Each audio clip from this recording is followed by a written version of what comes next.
5 bells. Stand by all stations. Attention, all districts. A 5-alarm fire. 5 bells move in immediately. That's it. Let's go! Let's go! Firefighters!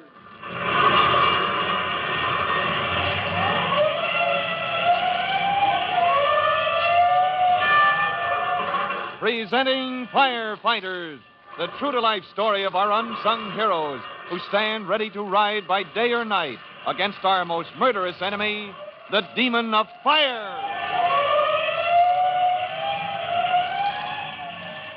In just a minute, we'll join Chief Cody and Tim Collins, who just 24 hours ago arrived back home from their vacation in Plum Valley, a vacation that turned out to be packed with more excitement than relaxation, one which allowed them to help their editor friend Tom Culpepper achieve the dream of his lifetime, a modern fire department for Plum Valley. Well, now they're back in the city, ready to take up their duties as firefighters. But right at this moment, they're both off duty, heading for, of all things, a party. A party, we might say, that starts them both off on one of the most thrilling fire mysteries in the city's history. We'll be with them in just a moment, right after this interesting message.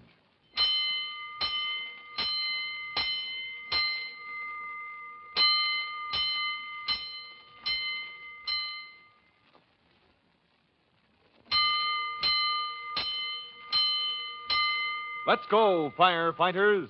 Let's join Chief Cody and Tim Collins in the Chief's big car as they head across town, not toward a fire, but to a party. And what proves to be one of the biggest adventures either of them have been mixed up in. But what have firefighters got to do with a party? Neither Tim nor the Chief are what you'd call society folks, yet tonight finds them all dressed up in formal attire, dinner jacket, black tie, and all, heading for the palatial estate of Saxon Sims, and one of the swankiest social functions of the year. Oh, whew. This monkey suit is killing me, Tim. How in blazes folks wear 'em, I'll never know. Oh, you look sharp, though, Chief. A regular Beau Brummel. I'd trade the whole outfit for the old uniform. Oh, this collar's pure torture. Yes, sir. Well, it's all for a good cause, sir.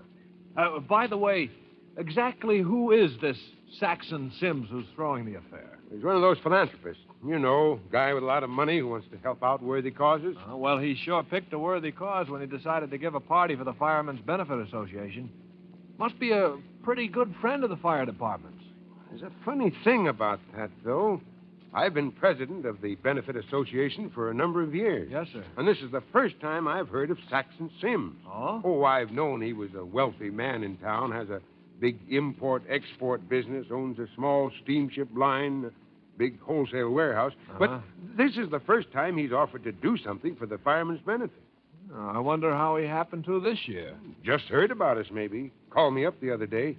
Says he's throwing this big affair, and proceeds of which will go to the association. Well, mighty decent of him, I'd say. Yeah, the association can sure use the money. Only one thing I don't like about it. Oh, what's that, Chief? Wearing this monkey suit, I feel like a darn ninny. Oh, you're sensational in it, sir. I doubt that. One thing about tonight, though, I've always wanted to see the Sims mansion.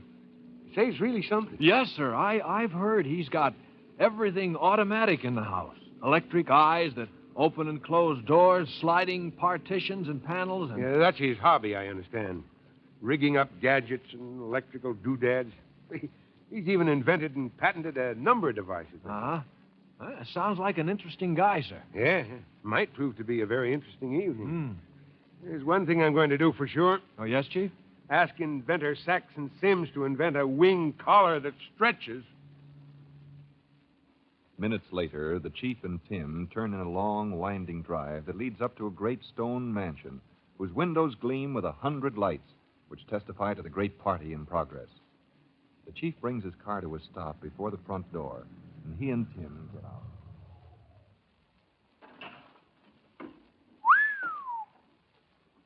Say, Chief, this is quite a shack. You said it, son. Must have 100 rooms. Oh, all of that, sir. Oh, hey, Chief, your car. What?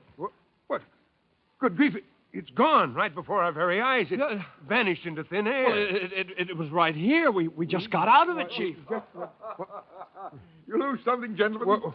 Oh, How do you do, sir? I'm Saxon Sims. You're Chief Cody, I believe. Yes, sir, and this is Tim Collins. How are you, Tim? Hello, sir. Welcome to Wits End. About the car, don't be alarmed. It's all taken care of. Yes, sir, but Just where... one of my inventions, gentlemen. An elevator that drops automobiles to a basement garage. Saves parking space for these big parties and gives the guests a little surprise. Well, I've heard about your gadgets, Mr. Sims, but I must say I never expected the earth to swallow up my car. Well, that's just one of a number of little devices that may make my life interesting, Chief Cody. Every man, you know, must have some source of excitement, some adventure in his life. Well, I suppose you're right, sir. Now, take you, for instance. I envy a man in your position, a fire chief.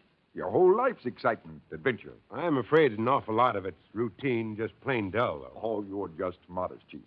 But come, let's go inside and join the party. Quite a crowd we've got, and from the looks of things, the Firemen's Benefit Association will net several $1,000s tonight. Very generous of you to do this for the association, Mr. Sims. I'm truly grateful. Not at all. I've always admired the fire service, and I've always wanted to know you better, Chief Cody. Here, now, you just mingle with the guests here and have a good time. I'll look you up a little later. I want to talk to you about the Benefit Association. Have fun. Well, thank you, sir. Thank you. Chief, where are you going? Oh, this collar's about to choke me. Come on, let's duck in here, huh? Oh, yes, sir. Oh, the library. Ought to be quiet here. Just let me get this bloomin' collar off. Whew. That's better. Well, this is no life for smoke eaters like us, I guess, Chief. Oh, gosh, no. Give me a five-alarm fire over a formal party any day. Yes, sir. Oh, there you are. I've been looking for you. Well, hello, Mr. Sim. Excuse the appearance, but I just had to get comfortable. Perfectly all right. I believe in comfort myself. That's why I've surrounded myself with so many labor and time-saving devices. Gadgets, you might call them. I believe in comfort, living well, enjoying yourself, Tim. Oh, yes. Thank you, Mr. Sims. It's a swell party. Yes, I want to thank you again, sir, for the effort you put forth for the Firemen's Benefit Association. Not at all. That's what I wanted to talk to you about. Donations from the guests tonight have been quite generous. Around $4,000. Oh, gee, that's great. And to show you that I personally am behind the fire service of this city and the men who make it up, I'm going to add another $4,000 to tonight's donation. That's most generous of you, Mr. Sims. Well, now, not another word. I'm delighted to do it. Now, by the way, do you have the correct time? Oh, yes. 10:35. Thank you. I have a call to make. If you'll excuse me, I'll use the library phone right here. Gee whiz, Chief.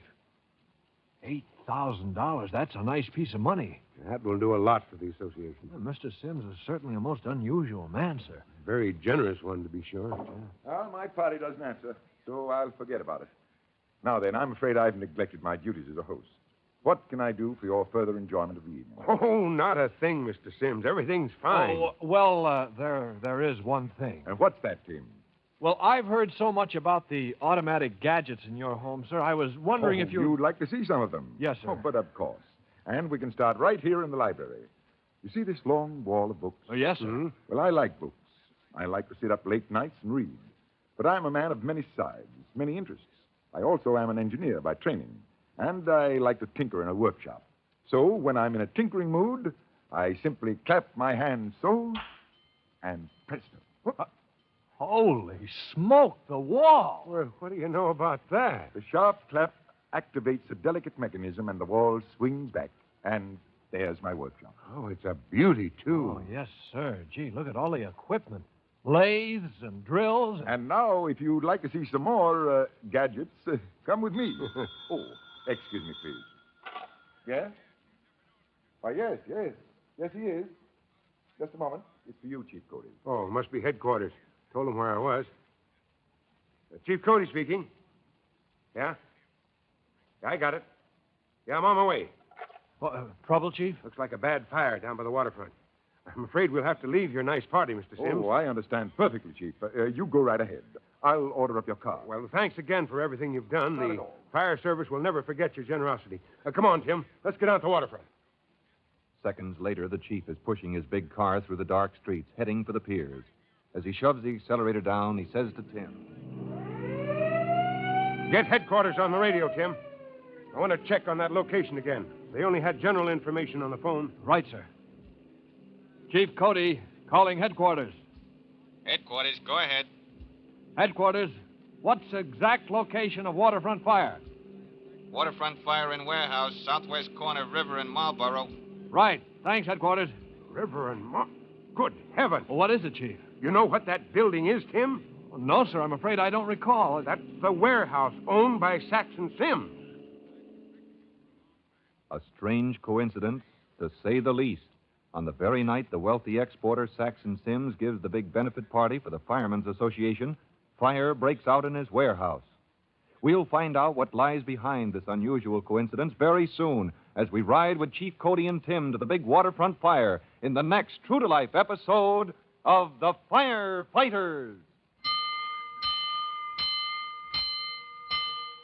In just a moment, Chief Bob Cody will tell you, boys and girls, how you can help the firefighters in your own town. But first, here's a message you ought to hear. And now, Chief Bob Cody with a special message for the Firefighters Brigade. Chief Cody. Hello, boys and girls. You know, I was reading a report on fires the other day, and I came across this rather disturbing piece of information. Of all the fires in this country in buildings, 75% occur in homes. Now, that's a pretty sober fact. And it bears thinking over by you and me and everybody who's interested in helping prevent fires. It's a fact and a figure that you, all of you, can do something about. Because if all of you members of the Firefighters Brigade take special precaution to help prevent fires in your homes, you'll be helping to reduce that 75%. Yes, fire prevention, like charity, begins at home. Now remember that, won't you? And do everything you can to keep your home safe from the scourge of fire. Well, that's all for now. Till I drop in next time. So long. Fire Chief Cody and the young rookie fireman Tim Collins will be back on the same station the next time you hear... That's it. Let's go! Let's go! Firefighters! Firefighters is a copyrighted feature of William F. Holland Productions.